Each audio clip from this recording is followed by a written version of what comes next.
নবী রাহমাতুল লিল আলামিন বলছেন, নিজের জন্য তুমি যেটা পছন্দ করো, অপরের জন্য তুমি সেটাই পছন্দ করিও। সুবহানাল্লাহ। তুমি যে নিজের ক্ষেত্রে যে বিষয়গুলা পছন্দ করো না, অন্যের ক্ষেত্রে সেটা চাপিয়ে দিব না, অন্যের ক্ষেত্রে সেটা চাপিয়ে দিও না। অর্থাৎ তুমি যদি চাও তোমার দোষ গোপন থাকুক, তুমি অন্যের দোষ গোপন রাখাকে পছন্দ করো। তুমি যদি দুই বেলা ভালো করে খাওয়া পছন্দ করো, তোমার প্রতিবেশীকেও দুই বেলা ভালো করে খাওয়াটা আশা করো তুমি। এই একটা হাদিস পৃথিবীর বুকে যদি প্রতিষ্ঠিত হয়, সমস্ত শান্তি শেষ হয়ে যাবে, শান্তি শান্তি হয়ে যাবে। সুবহানাল্লাহ। ইসলামকে সেই জন্য বলা হয় কোড অফ লাইফ। চিৎকার দিয়ে বলেন সুবহানাল্লাহ। আর একটু মহাব্বতের আওয়াজে বলেন সুবহানাল্লাহ। ধৈর্য ধরা ছাড়া কেউ সফল হয়নি, কেউ হবে। ধৈর্যের ভিতরে আছে সমস্ত নিয়ামত। মনে রাখবেন, আল্লাহ তাআলার সমস্ত নিয়ামত ধৈর্য নামক দরজা দিয়ে, রাস্তা দিয়ে হেঁটে গিয়ে নিতে হয়। যার কাছে ধৈর্য নাই, সহ্য নাই, মেনে নেওয়া নাই, মানিয়ে নেওয়া নাই, তার কাছে কখনো নিয়ামত আসবে না। এই ক্ষেত্রে আমাদের অনেকের মনের একটা চাপা প্রশ্ন থাকে, জানতে চাওয়া যে ধৈর্য তো অনেক ধরেছি, আর কত ধৈর্য ধরবো? সহ্য তো অনেক করেছি, আর কত সহ্য করব? হাজার দিকে উত্তর না গিয়ে একটা উত্তর দেওয়ার চেষ্টা করি। মাথায় এবং মনে বসিয়ে রাখবেন, যদি ভালো লাগে, ধৈর্য ততক্ষণ ধরবো যতক্ষণ আমাদের রব খুশি না হয়। সুবহানাল্লাহ। যতক্ষণ রব খুশি না হবে ততক্ষণ ধৈর্য, ততদিন ধৈর্য, তত মাস ধৈর্য, তত বছর ধৈর্য। কারণ আল্লাহ তাআলা জানেন কখন নিয়ামত দিলে আমাদের জন্য ভালো হবে, এটা আল্লাহই ভালো জানে। ওই হুকুম আসা পর্যন্ত অপেক্ষা করতে হবে, এটার নামে ধৈর্য। কোনো হা হুতাশ করা যাবে, আফসোস করা যাবে? আল্লাহ দিল আলহামদুলিল্লাহ, না দিল আলহামদুলিল্লাহ। সুখ আপনাকে খুঁজতে হবে না, দেখবেন সুখ আপনার ঘরে নিজে থেকে চলে আসবে। বলেন সুবহানাল্লাহ। এই জীবনে যতদিন বাঁচবেন এই কথা মনে রাখবেন, কটু কথা শুনতে হবে, বদনাম শুনতে হবে, দুশমন বেড়ে যাবে, আপনা মানুষ পর হয়ে যাবে। এই পৃথিবীতে একটা কমন বিষয় হচ্ছে যে আপন মানুষ কি হয়ে যায়? জোরে বলি না, আপন মানুষ কি হয়ে যায়? এটার কারণ কি জানেন? এটার কারণ হচ্ছে আমরা যখন দুনিয়ার সাথে অন্তরকে বেশি জোড়া লাগাই দিই, তখন আল্লাহ পাক আমাদেরকে একটা এক্সাম্পল দেখায়, বান্দা ব্রেক লাগা, ব্রেক লাগা, দেখ তোর আপনরা কিভাবে পর হয়ে যাচ্ছে। করোনাকালীন সেটার বাস্তব চিত্র বিশ্ববাসী দেখেছে, আপনরা কিভাবে পর হয়ে যায়, রক্তের মানুষ কিভাবে দূরে ঠেলে দেয়। করোনা তার বাস্তব সাক্ষী হয়েছে। কথা বলেন ঠিক কিনা? আল্লাহ পাক বলে, দুনিয়াতে থাক, যা দরকার আমিই দিয়েছি, আমিই দিব, তবে দিলটা দুনিয়ার সাথে লাগাইস না, আশাটা কারো উপর করিস না। দিলটা আমার নবী মুস্তাফার প্রেমকে সাজিয়ে দিয়ে, প্রেম দিয়ে সাজিয়ে দিয়ে নিজের অন্তরকে, আমি রবের তাওয়াক্কুল দিয়ে অন্তরকে সাজা, আমি রবের দিকে দিলটা দিয়ে দে। সমস্ত আশা আমি রবের কাছে রাখ, সমস্ত স্বপ্ন আমাকে বল, সমস্ত চাওয়া আমাকে বল, সম্পর্কটা আমি রবের সাথে রাখ, দুনিয়ার সাথে শুধু তাল মিলাই চলতে থাক। তুই বান্দার জীবনে যখন যেভাবে যা দরকার, আমি আল্লাহ সেই নিয়ামত দিয়ে ভরপুর করে দিব। সুবহানাল্লাহ। সেজন্য আমাদের জীবনের দুঃখ কষ্ট আমাদেরকে ভেঙে দেয়, কিন্তু আল্লাহ ওয়ালা যারা, তাদেরকে দুঃখ কষ্ট আরো মজবুত করে দেয়। দুঃখ কষ্ট আমাদেরকে কি করে দেয়? ভেঙে দেয়। কি বলেন, কি করে দেয়? অনেকে দেখবেন না, দুঃখ কষ্ট সহ্য করতে না পারে নেশাতে চলে গেছে, কত কিছু করতেছে, কি বলে দুঃখ সহ্য হইতেছে না। তো যে নেশা কিছুক্ষণ পরে ছেড়ে দেয়, ওই নেশা করে লাভ কি? আধা ঘন্টা, 2 ঘন্টা, 3 ঘন্টা পরে নেশা এটা তো থাকে। যত বড় নেশা বলেন, থাকে না। যদি নেশার জগতে ডুব দিতে মন চাই, সে রবের প্রেমের নেশায় ডুব দেন, যেখানে একবার ডুব দিলে আগুনও শান্তি হয়ে যায়। সুবহান। আসল নেশা তো ওই নেশা যেটা আজীবন থেকে যাবে, জান্নাতও থেকে যাবে, প্রেমের নেশা। সুবহানাল্লাহ। আরো জোরে বলে, আল্লাহ তাআলা আমাদেরকে সেই নেশা দান করুক, যেই নেশা আসলে নামাজের স্বাদ বেড়ে যাবে, সিজদার স্বাদ বেড়ে যাবে, যে নেশা আসলে ভিতরে ধৈর্য বেড়ে যাবে, সহ্য বেড়ে যাবে, রবের প্রেমে, রবের নামে জান কুরবানি দেওয়া হাসি মুখে হয়ে যাবে। বলেন না সুবহানাল্লাহ। ধৈর্য লাগবে জিতার জন্য, কারণ ধৈর্য ছাড়া কখনো জিতা যায় না। দ্বিতীয় নম্বর সহ্য। যে যত সইবে সে তত পাইবে, যার সওয়া যত তার পাওয়াও তত। সেজন্য ইটের ভাটায় গেলে দেখবেন এখানে 1 নাম্বার, 2 নাম্বার, 3 নাম্বার ইট আছে। যত কম পুড়ে দাম কম, যত বেশি পুড়ে দাম বেশি। স্বর্ণের দাম আপনি জানেন, স্বর্ণ যতক্ষণ আগুনে পুড়ে না ততক্ষণ সেটাকে ডিজাইন হয় না। সুবহানাল্লাহ বলি। স্বর্ণকে আগে আগুনের সাথে মোকাবেলা করতে হয়, আগুনের তাপকে নিজের ভিতর নিতে হয়, আগুনের মধ্যে নিজেকে জ্বালাতে হয়, তারপরে সেটা দেখবেন লক্ষ লক্ষ টাকার ডিজাইন হয়ে বিক্রি হয়। আল্লাহ তাআলার নিয়ামতগুলো নিতে হয় এভাবে। রব যখনই যেভাবে পরীক্ষা দিবেন সেই পরীক্ষার জন্য প্রস্তুত থাকতে হবে। ওয়ালা নাবলুওয়ান্নাকুম বিশাইইন মিনাল খাউফি ওয়াল জুই ওয়া নাকসিম মিনাল আমওয়ালি ওয়াল আনফুসি ওয়াস সামারাত ওয়া বাশশিরিস সাবিরিনাল্লাযিনা ইযা আসাবাতুহুম মুসিবা ক্বালু ইন্না লিল্লাহি ওয়া ইন্না ইলাইহি রাজিউন। সুবহান। ভালো রাখলে রাখার চেষ্টা করবেন।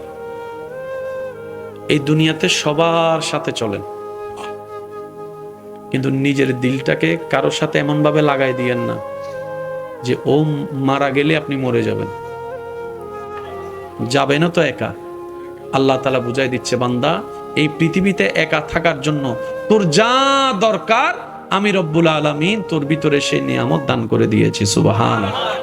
আল্লাহ তাআলা আমাদের সবাইকে ধৈর্যের সাথে জীবন যাপন করার তৌফিক দান করুন, মা বাবার সেবা করার তৌফিক দান করুন, বড়দের সম্মান ছোটদেরকে স্নেহ করার তৌফিক দান করুন, 5 ওয়াক্ত আজানের ডাকে সাড়া দিয়ে আপন আপন জায়গায় নামাজের উপস্থিত হওয়ার তৌফিক দান করুন।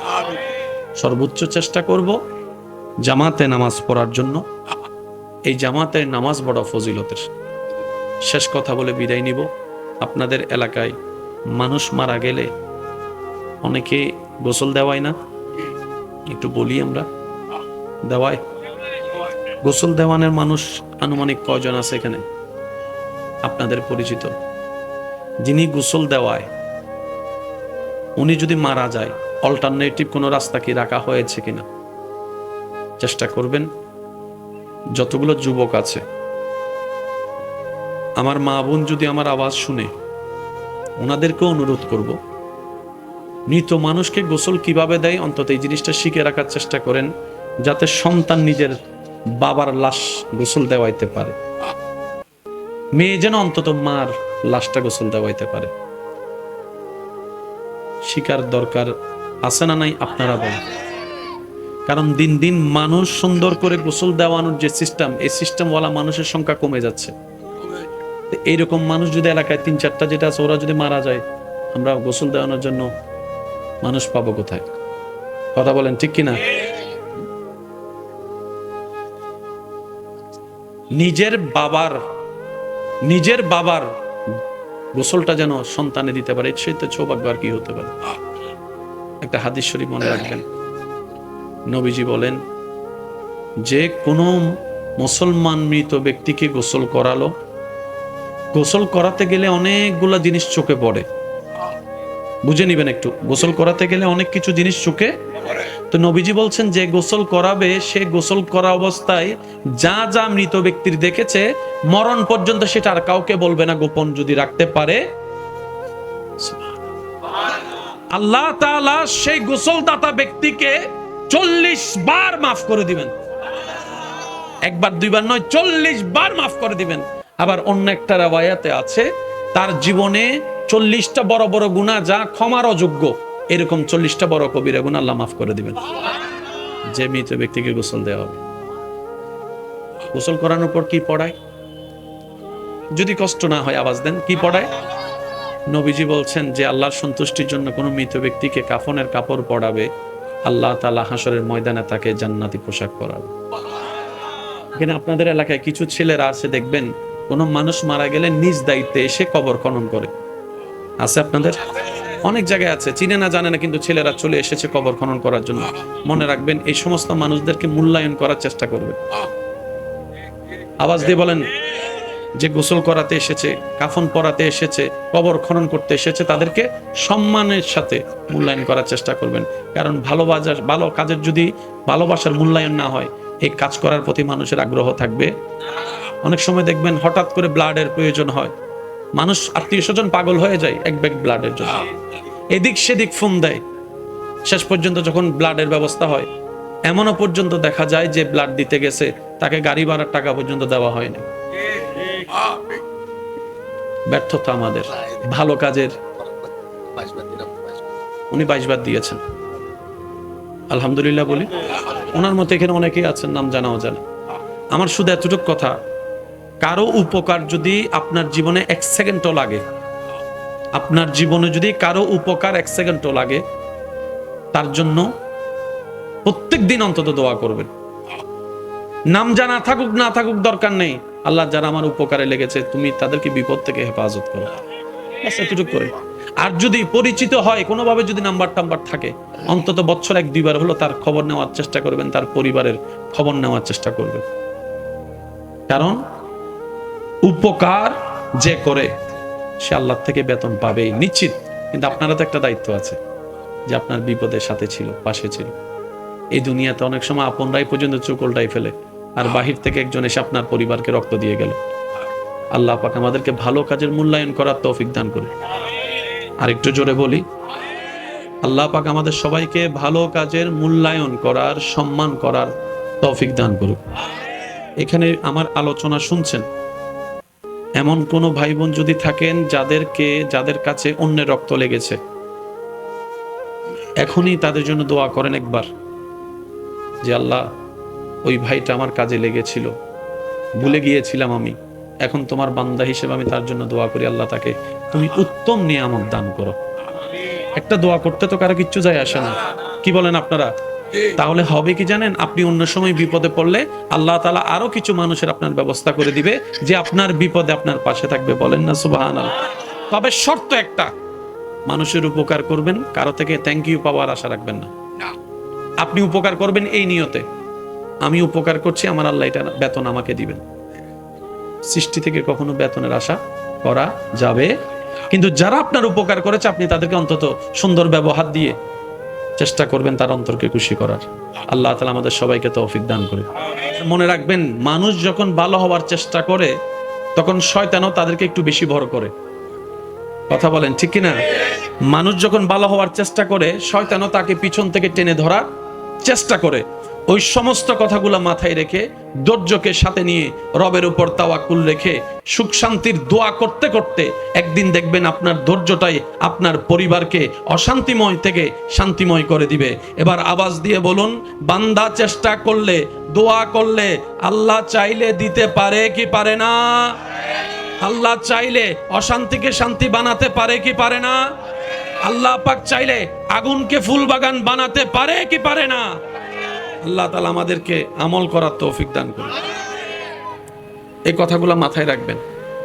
প্রত্যেকটা সমস্যার সমাধান ইসলামে আছে। সুবহানাল্লাহ বলি। গাড়ি নিয়ে তাই দিয়ে দেন বারবার। একটু দরুদ শরীফ পড়ি, আল্লাহুম্মা সাল্লি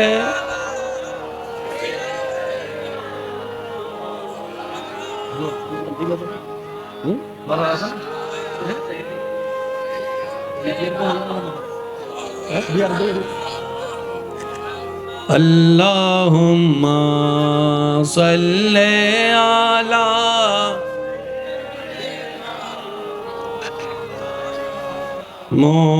মুহাম্মাদ ওয়া আলা আলি।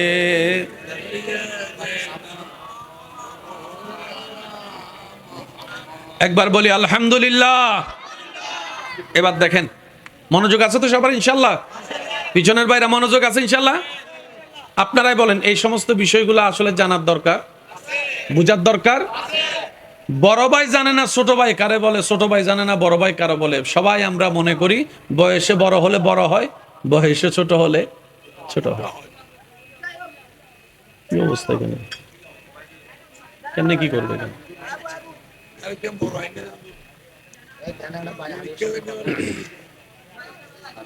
সম্ভব না, এলে পারতো না তো। একবার গাড়ির দাহ দিতে এদিন ক্যামেরা আছে দেন অন্য আরো ইঙ্কিত হইছ এই পর্যন্ত আর তো মোবাইল আছে, এই বয়স আনা মোবাইল নিলে জানা দিবি একটু, ঠিক না বাবা? সবাই দরুদ শরীফ পড়ি, আল্লাহুম্মা সাল্লি মাওলানা মুহাম্মদ ওয়া আলা আলে মাওলানা আল্লাহু আল্লাহু আল্লাহু আল্লাহ আল্লাহু ও আল্লাহ আল্লাহ আল্লাহ আল্লাহ ও আল্লাহ ও আল্লাহ আল্লাহ আল্লাহ আল্লাহ ও আল্লাহ আল্লাহুম্মা সাল্লি আলা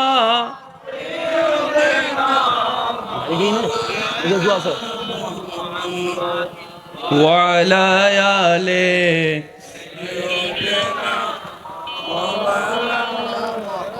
সবাই একবার বলি আলহামদুলিল্লাহ। সময় আসলে অনেক নষ্ট হয়ে যাচ্ছে, রাস্তার পাশে তো এরকম একটু জামিলা হয়, 19-20 হয়, এটা স্বাভাবিক বিষয়। তবে ওই বাহিরের আওয়াজ আসলে মনোযোগটা একটু নষ্ট হয়, ঠিক না? ওটাকে সামাল দেওয়ার চেষ্টা করছি, বাকিটা আল্লাহ পাকের ইচ্ছা। আল্লাহ তাআলা আমাদেরকে একটা নবী দান করেছেন, নবী রাহমাতুল লিল কোন অন্য জায়গার অন্য ধর্মের মানুষ যদি প্রশ্ন করে আপনাকে, আপনার নবী কেমন, কি আছে আপনার নবীর ভিতরে, এক কথায় উত্তর দিবেন, সৃষ্টিতে সবার কাছে সবকিছু থাকে না, সৃষ্টিতে সবার কাছে সব ভালো গুণ থাকে না, সৃষ্টিতে সব কল্যাণকর বিষয় সবার ভিতর থাকে না, একমাত্র আপনার আমার নবী রাহমাতুল লিল আলামিন, যাকে আল্লাহ তাআলা সর্বদিকে, সুবহানাল্লাহ বলি, আমাদের সৌভাগ্য আমরা সেই নবীর উম্মতের খাতায় আপনার আমার নাম লেখা। আল্লাহ তাআলা আমাদের নবীকে সর্বদিকে সর্ববেস্ট বানিয়েছেন সৃষ্টি জগতে। কারো এই জ্ঞান আছে এই বিষয়ে, তো অন্য বিষয়ে জ্ঞান স্বাভাবিক বিষয়। কেউ এই বিষয়তে একটু পটু হলে অন্য বিষয়তে সে দুর্বল, একটু কথা বলেন। কেউ ব্যবসায়ী সাকসেস হলে যুদ্ধে দুর্বল, কেউ যুদ্ধের মধ্যে পারফেক্ট হলে নেতৃত্বে দুর্বল, একটু জোরে বলি না। কেউ যদি নেতৃত্বের মধ্যে সঠিক হয় সংসারে দুর্বল, কেউ যদি সংসারে একটু শক্তিশালী হয় ভাই হিসেবে দুর্বল। কিন্তু আল্লাহ তাআলা আপনার আমার নবী, আমাদের নবী রাহমাতুল লিল আলামিনকে সৃষ্টি জগতে যতগুলা বিষয় আছে সর্ব বিষয়ের মধ্যে এমন উত্তম এমন নিয়ামত দান করেছেন, সমস্ত নিয়ামতের শ্রেষ্ঠ নিয়ামতের নাম হচ্ছে চরিত্র। সেই চরিত্রের গ্যারান্টি কারো দেওয়ার নাই, কেউ দিতেও পারে না। স্বামীর চরিত্র সম্পর্কে স্ত্রী সন্তুষ্টি না, স্ত্রীর চরিত্র সম্পর্কে স্বামী সন্তুষ্টি না, একজন আরেকজনেরটা জানেও না, এমনও আছে।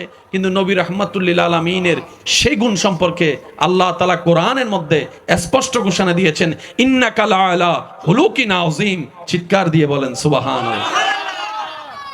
আমাদের নবীকে আল্লাহ তাআলা সেভাবে সাজিয়েছেন, সেভাবে যেখানে আপনার আঙ্গুল দেওয়া তো দূরের কথা, যেখানে আপনি পিন রাখারও কোনো জায়গা পাবেন, বলেন না, পিন রাখার কোনো জায়গা পাবেন।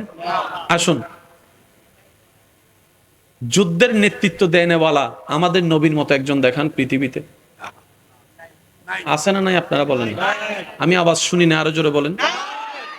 যুদ্ধের লিডারশিপ নেতৃত্ব দেনেওয়ালা নবীর মতো একজন দেখান সারা পৃথিবীতে।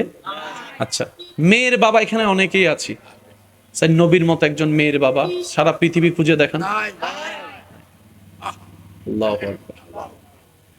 ইমামের অভাব নাই, নবীর মতো একজন ইমাম দেখান। আওয়াজ জোরে দেন, আওয়াজ জোরে দেন। কত সুন্দর ওয়ালা চেহারা আছে, নবীজির চেহারার মতো একটা সুন্দর চেহারা দেখান। হাসির কোনো তুলনা নাই, এক একজনের হাসি দেখে ফিদা হয়ে যায়, এরকম চমৎকার চমৎকার হাসি পৃথিবীতে আছে। নবীজির মুস্কি হাসির মতো একটা হাসি দেখান। আর একটু জোরে বলেন না। চোখের দিকে তাকালেই হারিয়ে যায়, দুনিয়ার খবর থাকে না, এত সুন্দর চোখ আছে। কিন্তু মা জাগাল বাসারওয়ালা নবীজির চোখের মতো একটা চোখ দেখান। আরো জোরে বলতে হবে। হাঁটার মানুষের অভাব নাই, মিলার মানুষের অভাব নাই, আত্মীয়তার মানুষের অভাব নাই, স্বামী হওয়ার মেয়ের জামাই হওয়ার মানুষের অভাব নাই। নবীর মতো একজন দায়িত্ববান দেখান, খুঁজে পাবেন না সৃষ্টি জগতে। সুবহানাল্লাহ বলতে থাকি। মেয়ের জামাই অনেক আছে, মেয়ের জামাই অনেক আছে, সিদ্দিক আকবরের মেয়ের স্বামীর মতো একজন স্বামী পৃথিবীর জগতে নাই। সুবহানাল্লাহ বলি। বাবা অনেকে আছে, নবীর মতো একজন দায়িত্বশীল বাবা পৃথিবীতে আরেকটা নাই। স্বামী অনেক আছে, নবীর মতো দায়িত্ববান স্বামী পৃথিবীর বুকে আরেকটা নাই। আপনি শুনলে পড়লে অবাক হয়ে যাবেন এবং জানলে খুশি হবেন। অনেক অনেক অন্য ধর্মের মানুষ নবীর জীবন চরিত্র পড়ে নবীর প্রেমে পাগল হয়ে কালিমা পড়ে মুসলমান হয়ে গিয়েছে। সুবহানাল্লাহ। নবীজির চোখ মোবারক বেমিসাল, নবীজির হাসি মোবারক বেমিসাল, আমাদের নবীর চেহারা মোবারক বেমিসাল, নবীজির হাঁটা বেমিসাল, নবীজির বসা বেমিসাল, নবীজির শোয়া বেমিসাল, নবীজির কথা বলা ওমা ইউনতিকু আনিল হাওয়া ইন হুয়া ইল্লা ওয়াহয়ুন ইউহা, নবীজির কথা মোবারক বেমিসাল, নবীজির চোখ মোবারক বেমিসাল, নবীজির ব্যবসা মোবারক বেমিসাল, নবীজির পুরাটাই জীবন বেমিসাল বেমিসাল। আপনি আমি করলে কারো জন্য অনুকরণীয় হয় না, অনুসরণীয় হয় না, কিন্তু নবীর প্রত্যেকটা কাজকে আল্লাহ তাআলা বিশ্ববাসীর জন্য সুন্নত বানিয়ে দিয়েছেন। সুবহানাল্লাহ। সর্বদিকে আমাদের নবী শ্রেষ্ঠ। আল্লাহ তাআলা সেইভাবে আমাদের নবীকে বানিয়েছেন। সৌভাগ্য আপনার আমার, সেই নবীর উম্মতের খাতায় আপনার আর আমার মতো গুনাহগারের নাম লেখা। আর একটু জোরে বলি, আর একটু মহব্বতের আওয়াজে বলি। নবীজি এসেছেন, পৃথিবীতে থেকেছেন, বিচরণ করেছেন, শিখিয়েছেন একটাই কাজ, সেটা হচ্ছে ঈমানের সেক্টর, আর একটা হচ্ছে নেক আমলের সেক্টর। আপনার আমার জীবনের প্রত্যেকটা সেক্টরে আল্লাহ তাআলা নবীর মাধ্যমে সমাধান দান করে দিয়েছেন। সুবহানাল্লাহ। পানি কিভাবে খাবো ইসলামে তা বলে দেওয়া আছে। শুভ কিভাবে ইসলামে তা বলে দেওয়া আছে। ওয়াশরুমে ঢোকা কিংবা বের হওয়ার নিয়মটা পর্যন্ত ইসলামে বলা থেকে বাদ পড়ে যায় নাই। তার মানে ইসলামে মানব জীবন কেন্দ্রিক প্রত্যেকটা বিষয়ের সমাধান আল্লাহ তাআলা দান করেছেন। বলি সুবহানাল্লাহ। আসুন আবার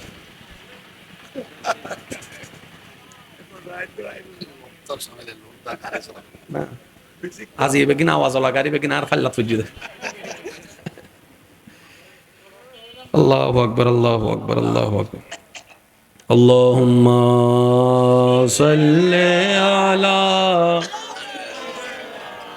মাওলানা মুহাম্মদ ওয়া আলা আলি সাইয়্যিদিনা মাওলানা।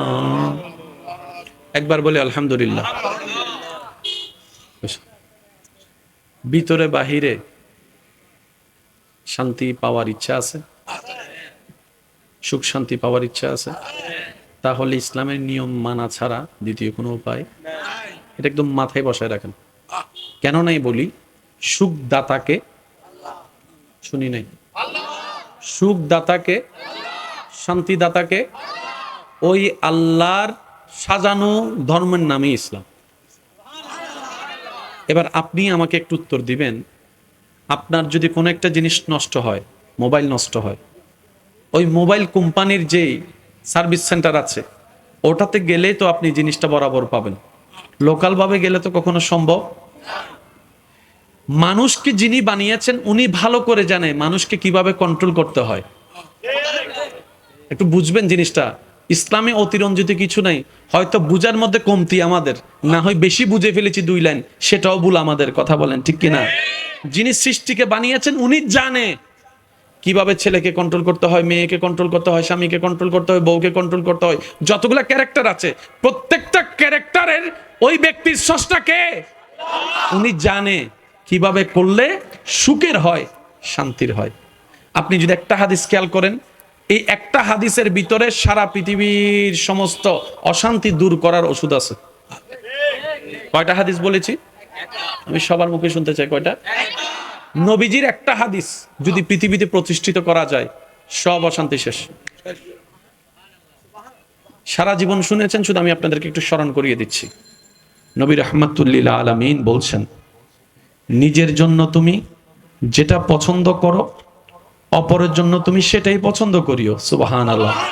তুমি যে নিজের ক্ষেত্রে যে বিষয়গুলা পছন্দ করো না, অন্যের ক্ষেত্রে সেটা চাপিয়ে দিব না, অন্যের ক্ষেত্রে সেটা চাপিয়ে দিও না। অর্থাৎ তুমি যদি চাও তোমার দোষ গোপন থাকুক, তুমি অন্যের দোষ গোপন রাখাকে পছন্দ করো। তুমি যদি দুই বেলা ভালো করে খাওয়া পছন্দ করো, তোমার প্রতিবেশীকেও দুই বেলা ভালো করে খাওয়াটা আশা করো তুমি। এই একটা হাদিস পৃথিবীর বুকে যদি প্রতিষ্ঠিত হয়, সমস্ত শান্তি শেষ হয়ে যাবে, শান্তি শান্তি হয়ে যাবে। সুবহানাল্লাহ। ইসলামকে সেই জন্য বলা হয় কোড অফ লাইফ। চিৎকার দিয়ে বলেন সুবহানাল্লাহ। আর একটু মহাব্বতের আওয়াজে বলেন সুবহানাল্লাহ। ধৈর্য ধরা ছাড়া কেউ সফল হয়নি, কেউ হবে। ধৈর্যের ভিতরে আছে সমস্ত নিয়ামত। মনে রাখবেন, আল্লাহ তাআলার সমস্ত নিয়ামত ধৈর্য নামক দরজা দিয়ে, রাস্তা দিয়ে হেঁটে গিয়ে নিতে হয়। যার কাছে ধৈর্য নাই, সহ্য নাই, মেনে নেওয়া নাই, মানিয়ে নেওয়া নাই, তার কাছে কখনো নিয়ামত আসবে না। এই ক্ষেত্রে আমাদের অনেকের মনের একটা চাপা প্রশ্ন থাকে, জানতে চাওয়া যে ধৈর্য তো অনেক ধরেছি, আর কত ধৈর্য ধরবো? সহ্য তো অনেক করেছি, আর কত সহ্য করব? হাজার দিকে উত্তর না গিয়ে একটা উত্তর দেওয়ার চেষ্টা করি। মাথায় এবং মনে বসিয়ে রাখবেন, যদি ভালো লাগে, ধৈর্য ততক্ষণ ধরবো যতক্ষণ আমাদের রব খুশি না হয়। সুবহানাল্লাহ। যতক্ষণ রব খুশি না হবে ততক্ষণ ধৈর্য, ততদিন ধৈর্য, তত মাস ধৈর্য, তত বছর ধৈর্য। কারণ আল্লাহ তাআলা জানেন কখন নিয়ামত দিলে আমাদের জন্য ভালো হবে, এটা আল্লাহই ভালো জানে। ওই হুকুম আসা পর্যন্ত অপেক্ষা করতে হবে, এটার নামে ধৈর্য। কোনো হা হুতাশ করা যাবে, আফসোস করা যাবে? আল্লাহ দিল আলহামদুলিল্লাহ, না দিল আলহামদুলিল্লাহ। সুখ আপনাকে খুঁজতে হবে না, দেখবেন সুখ আপনার ঘরে নিজে থেকে চলে আসবে। বলেন সুবহানাল্লাহ।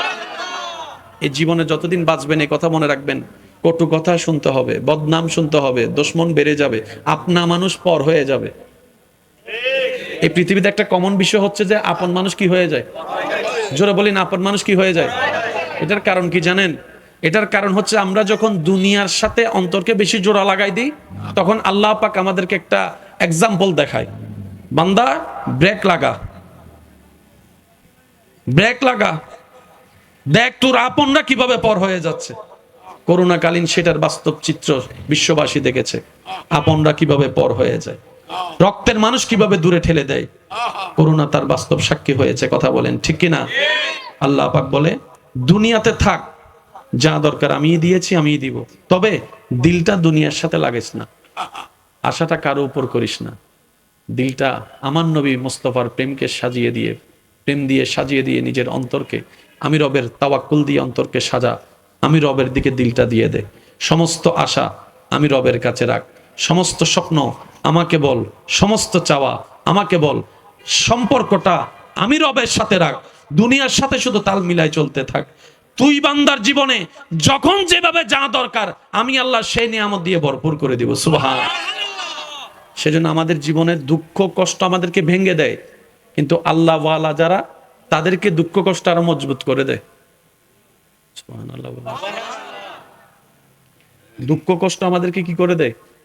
ভেঙে দেয়। কি বলেন, কি করে দেয়? অনেকে দেখবেন না, দুঃখ কষ্ট সহ্য করতে না পারে নেশাতে চলে গেছে,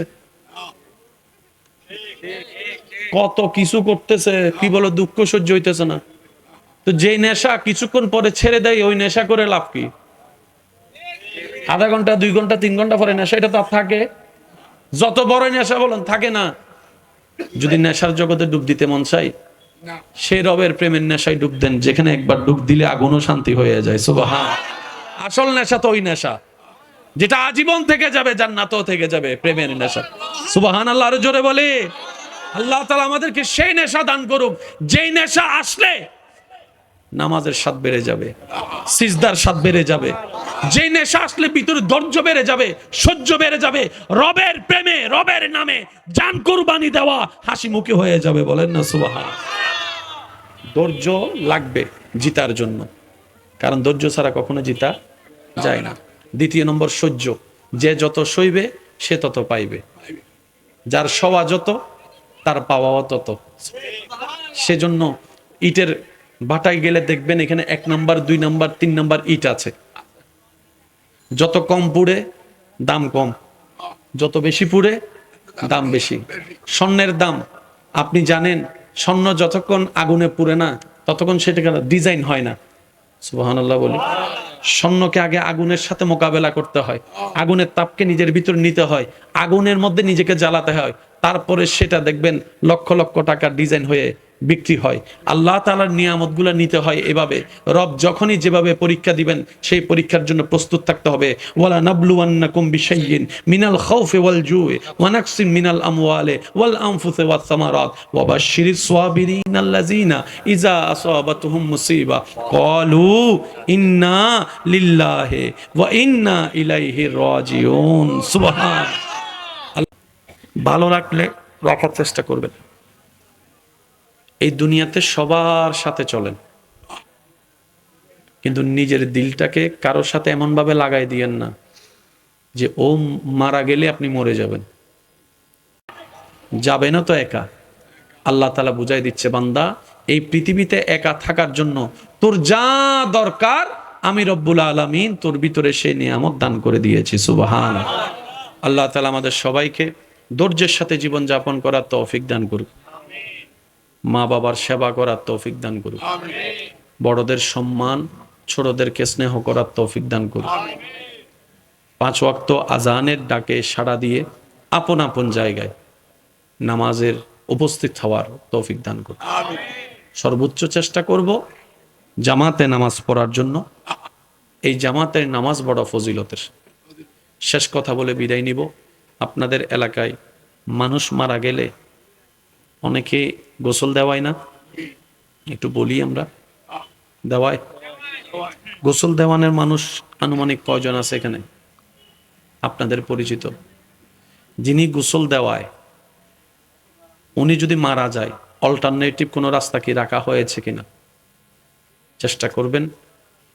যতগুলো যুবক আছে, আমার মা বোন যদি আমার আওয়াজ শুনে, ওনাদেরকেও অনুরোধ করব, মৃত মানুষকে গোসল কিভাবে দেয় অন্তত এই জিনিসটা শিখে রাখার চেষ্টা করেন, যাতে সন্তান নিজের বাবার লাশ গোসল দেওয়াইতে পারে, মেয়ে যেন অন্তত মার লাশটা গোসল দেওয়াইতে পারে। শিকার দরকার আছে না নাই আপনারা বলেন?